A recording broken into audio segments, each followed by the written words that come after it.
Hello, gentlemen. How are you, Leo? Good to see you.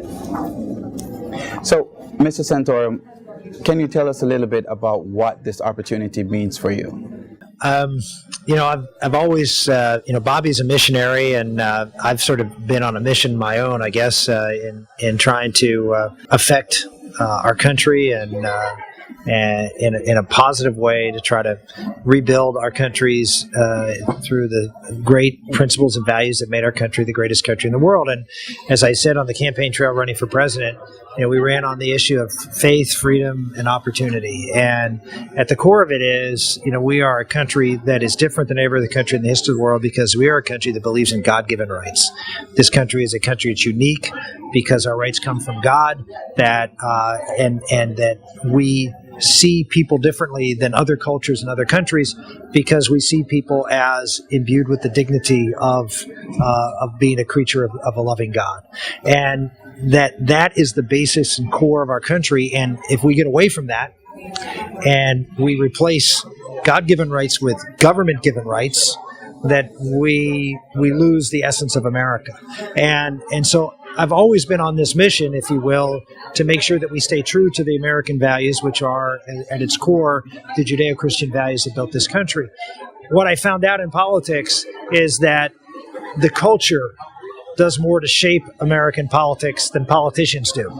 That the popular culture, in particular, as we become more and more engrossed in our video apparatus, whether it's our iPhones or our iPads or televisions or movie screens or computers, all of that is now much more influencing the direction of our country. And the people who are producing the content on these machines, from video games to movies, have a huge impact on the future of our country and the future of politics.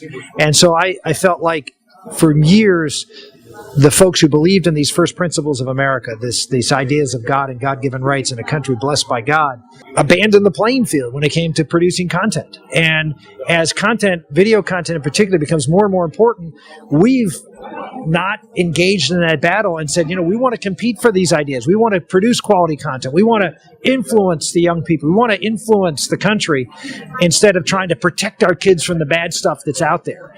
And so as I went through my last campaign, more and more convinced that unless we do something on the popular culture front, that the battle we're waging is not going to be a winning one.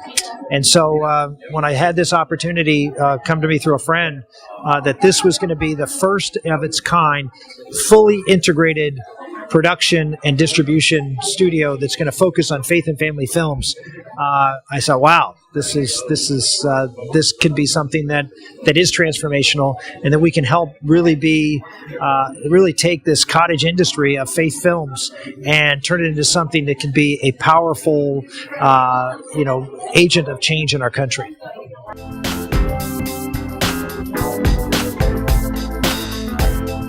Yeah, I don't think so. I mean, I've been involved in the culture for a long time. I mean, most people would say, Rick Santorum's a culture warrior, but I've done it through the political genre, if you will.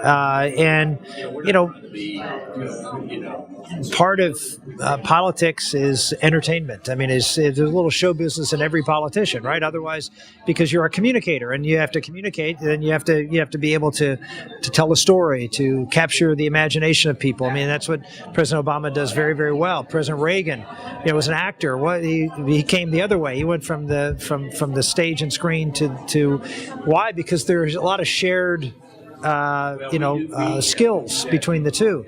And I always also thought that politics was also a bit of a ministry, that, there's part of a preacher in every politician, right? And so for me, being in faith and entertainment is a little bit of a marriage between what I'm already doing in the world of politics. And so I don't see it as really, it's different, but it's very consistent with the skill set that I've developed over time in politics.